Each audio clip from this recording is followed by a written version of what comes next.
Salut tout le monde, c'est Roswell. Je vais commencer cette vidéo en vous souhaitant à tous une très bonne année 2021, en vous souhaitant plein de bonnes choses.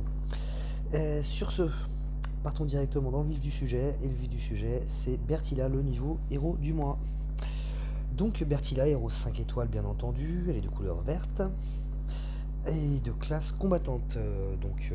Énième rappel, hein, les combattants, c'est un certain pourcentage de revivre avec 1%, avec 1 PV, pardon.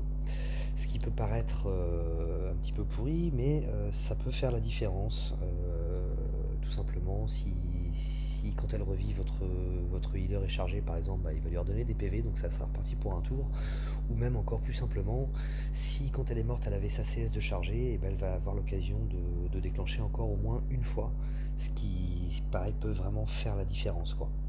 Donc vraiment, c'est une très bonne classe, les combattants, sans doute la meilleure classe du jeu. Ensuite, on peut voir qu'elle a deux effets passifs. C'est le premier héros du mois à avoir ce double effet passif, et a priori, tous les héros du mois à partir de maintenant auront ce double effet passif, de ce que j'ai pu comprendre sur le forum SG. Donc le premier, c'est mana de sbire vaincu. Le héros gagne un faible montant de mana lorsqu'un de ses sbires est vaincu. Ce qui est quelque chose quand même de très sympa.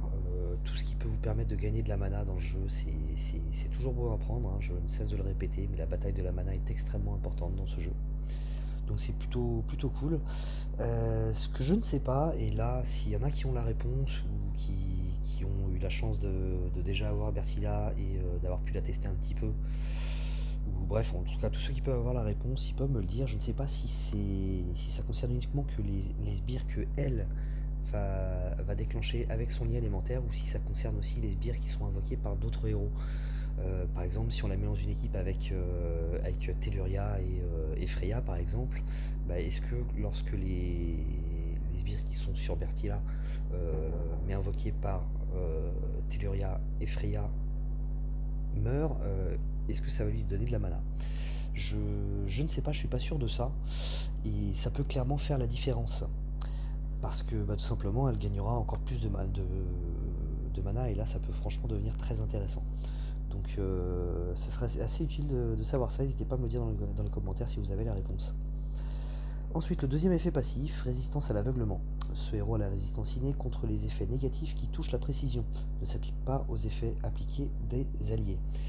Donc ça veut simplement dire qu'elle va résister aux debuffs de précision d'un June, d'un Drakefond, d'une Nice, de ce genre de héros. Je crois que c'est Utao aussi qui fait ça chez les 4 étoiles. Bane aussi d'ailleurs. Bref, voilà, c'est ce genre de héros. Par contre, elle ne va pas résister aux debuffs de précision appliqués par Wukong ou Ranvir, qui serait dans son équipe, quoi. Donc ça reste quand même quelque chose de plutôt sympa, surtout sur un héros qui tape tout le monde, comme on va le voir. C'est toujours quand même sympathique de garder toute la précision, quoi. Ensuite, au niveau de ses stats, elle a 718 d'attaque, ce qui est assez moyen, voire pas top, hein, sur ce qui se fait en ce moment en fait. Il n'y a pas si longtemps que ça aurait été une assez bonne stat d'attaque. Aujourd'hui, c'est plutôt moyen bas, quoi. Euh, il y a quand même beaucoup de héros aujourd'hui qui font 750, 770, ce genre de stats là, quoi. Au niveau de la défense, elle est à 774, ça c'est plutôt pas mal. Et en PV 1367, c'est plutôt pas mal aussi, c'est moyen haut, on va dire. Donc ça reste quand même assez équilibré, on peut faire un petit peu ce qu'on veut de ce héros. Si vous l'utilisez en défense, vous pouvez très bien en faire un tank. On va voir que ça lui va plutôt pas mal d'ailleurs comme position, le tank, je trouve, par rapport à sa CS. Ou même un flank. Elle a une mana lente, donc pas sur l'aile. Encore une fois, une mana lente sur l'aile, ça n'a pas trop d'intérêt, sauf quelques héros particuliers, je pense bien entendu à Mernor ou Alberic, qui font revivre leurs alliés, donc eux c'est plutôt pas mal de les mettre sur l'aile, et sur l'aile gauche même en particulier. Mais voilà, un héros comme ça qui n'a pas d'effet comme le revive de Mernor ou Alberic n'a pas vraiment sa place sur l'aile, je trouve, surtout qu'elle a déjà elle a quand même de bonnes stats défensives. Ça peut être aussi éventuellement compréhensible sur l'aile, les héros lents, quand c'est des chips, quoi. Je pense par exemple à une Isernia, un Hazlar, qui ont des stats de défense qui sont franchement faibles. bah là ça peut être compréhensible de les mettre sur l'aile, même si je reste pas super fan de l'idée. Ça se discute quoi. Mais pas Bertilla, puisque elle, encore une fois, elle a de bonnes stats, donc ce sera plutôt pour moi un tank ou un flank, et avec une mana lente, je pense plutôt un tank. Donc sa CS, elle inflige 290% de dégâts à tous les ennemis, et elle retire tous les effets négatifs purifiables affectant l'attaque ou la défense de tous les alliés, et les inflige aléatoirement aux ennemis. C'est franchement sympa. C'est franchement sympa, mais bah, y a quelqu'un d'autre qui fait ça et qui fait ça en mieux, c'est Dame Loki. Elle fait ça en mieux parce que tout simplement, déjà elle le fait en rapide et en plus elle le fait de façon plus complète. C'est-à-dire que Bertilla, elle va uniquement faire ça avec les effets négatifs qui touchent l'attaque ou la défense, alors qu'une Dame Loki va faire ça avec tous les effets négatifs. Elle va faire ça avec le debuff de précision, elle va faire ça avec le debuff de génération de mana, elle va faire ça aussi avec les debuffs d'attaque ou de défense. Donc c'est beaucoup plus complet. Alors que bah, Bertilla, elle va juste, par exemple, prendre le debuff de défense d'un Mani costumé, par exemple, pour le renvoyer sur les ennemis, ou le debuff d'attaque d'un Richard et l'envoyer sur les ennemis. C'est tout. Elle ne touchera pas à l'effet d'une Telluria, à l'effet d'un Drakefang, ou ce genre de choses-là. Donc c'est clairement moins complet et c'est lent. Donc c'est franchement problématique. Honnêtement, je trouve que c'est très problématique et qu'elle souffre un petit peu de la comparaison du coup avec Dame Loki qui fait un petit peu la même chose, encore une fois en plus complet et en rapide. Euh, Ça pourrait être justifiable par rapport aux dégâts, puisque Bertilla fait 290% de dégâts à tous les ennemis, alors que de base, Dame Loki ne fait que 190%, je crois, de dégâts à tous les ennemis. Sauf que Dame Loki a un cumul, c'est-à-dire que plus elle va retirer d'effets négatifs, plus elle va faire de dégâts, jusqu'à un maximum de 298% si je ne me trompe pas. En tout cas un petit peu plus que les 290% de Bertilla. Donc potentiellement, Dame Loki peut aussi faire plus de dégâts que Bertilla. Donc c'est un petit peu dommage et du coup je trouve que ça ne justifie pas le passage à une mana lente par rapport à Dame Loki qui est en rapide. Alors éventuellement, c'est ce que me faisait remarquer Orion de mon alliance, elle a deux effets passifs, dont un en plus qui va lui donner de la mana. Oui, c'est pas faux. C'est pas faux. Maintenant, je trouve pas que ça justifie quand même une mana lente. Je trouve que c'est des effets passifs qui sont en effet quand même assez intéressants. Mais, mais voilà, je trouve en mana lente, voilà, en gros, j'ai le choix entre Dame Loki et Bertilla. Bah, honnêtement, je vais plutôt me diriger vers Dame Loki. Elle me paraît plus intéressante. Alors, j'ai ni l'une ni l'autre, hein, mais sur le papier, Dame Loki m'intéresse plus que Bertilla. Et enfin, dernière chose aussi, le lien élémentaire, donc elle invoque un sbire de nature pour tous les alliés verts, avec 5% de PV et 10% d'attaque héritée du lanceur. Ça c'est le lien élémentaire du moment, hein. On a vu ça avec Glenda en bleu, Ruben en rouge, maintenant Bertilla en vert, il reste encore le violet et le jaune. Et puis après ce sera un autre lien alimentaire. Donc c'est toujours sympathique, hein, ça fait un sbire et justement ça va bien avec son passif qui va lui donner de la mana dès que son sbire sera vaincu. C'est du coup en global c'est un héros que je trouve pas mal. C'est un bon héros, mais c'est pas un top héros quoi. Sa mana lente je trouve est quand même un sacré handicap. Et encore une fois, je ne peux pas faire autrement que de la comparer à Dame Loki. Et du coup, cette mana lente est pour moi un gros handicap par rapport à la Dame Loki. C'est un héros qui va être, donc encore une fois, franchement sympa en défense. Pour moi, elle a vraiment le potentiel pour être un bon tank. Même il y aura toujours mieux. Il y aura toujours mieux.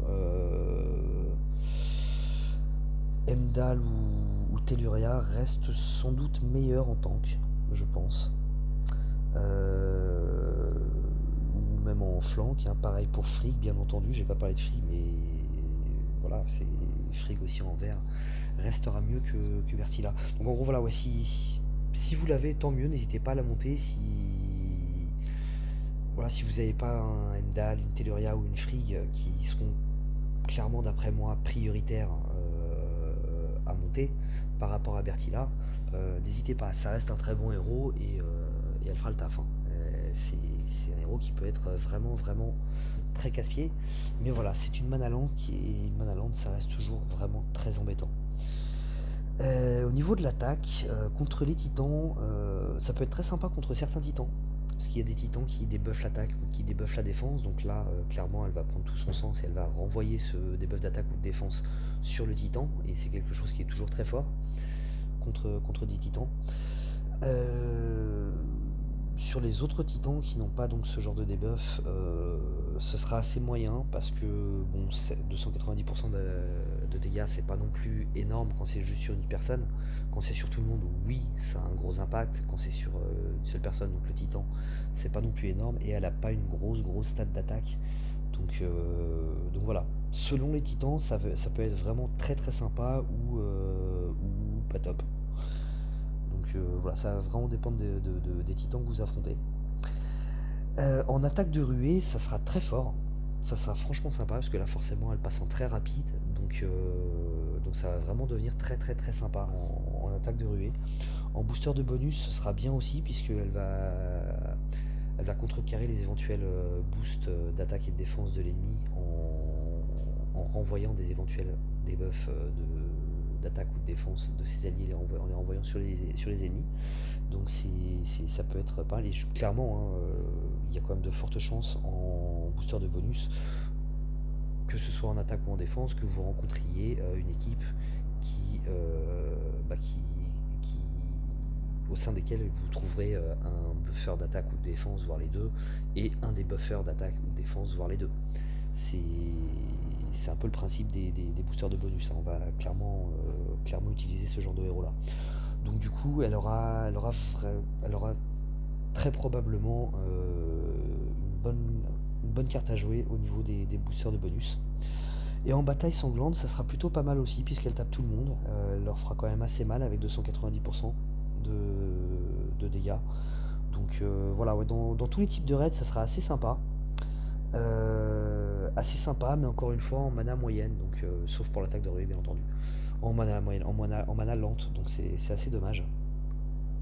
Je pense qu'une mana moyenne aurait été vraiment très bien pour elle. Avec une mana moyenne, elle aurait clairement beaucoup plus résisté à la comparaison avec Dame Loki. J'en reviens toujours à ça, mais il y a une telle ressemblance entre les CS qu'on est un petit peu obligé de faire le parallèle entre les deux héros. Et je pense que Dame Loki, ne serait-ce que par sa mana rapide, et en plus parce que le cumul fait qu'elle peut faire encore plus de dégâts que Bertilla, surtout qu'elle a une meilleure stat d'attaque, bah, du coup je pense que Dame Loki reste un cran au-dessus de Bertilla. Maintenant, ça reste quand même un héros assez sympa qui vaut le coup d'être monté, clairement. Si vous n'avez pas mieux et que vous voulez un tank vert, et ben elle fera carrément l'affaire. Donc voilà, un bon héros, voire très bon héros. Maintenant, c'est pas dans le top des héros. Je pense pas que ça vaille le coup de dépenser de l'argent et d'essayer de l'avoir à tout prix. Si vraiment vous voulez ce genre de héros et que vous voulez dépenser de l'argent pour avoir un héros comme ça à tout prix, bah, autant attendre Valhalla et Dame Loki qui pour moi est quand même bien plus intéressante. Donc voilà, c'est tout pour moi pour aujourd'hui. Encore une fois, je vous souhaite une très bonne année 2021, plein de bonnes choses, et puis bah, à bientôt. Allez, ciao.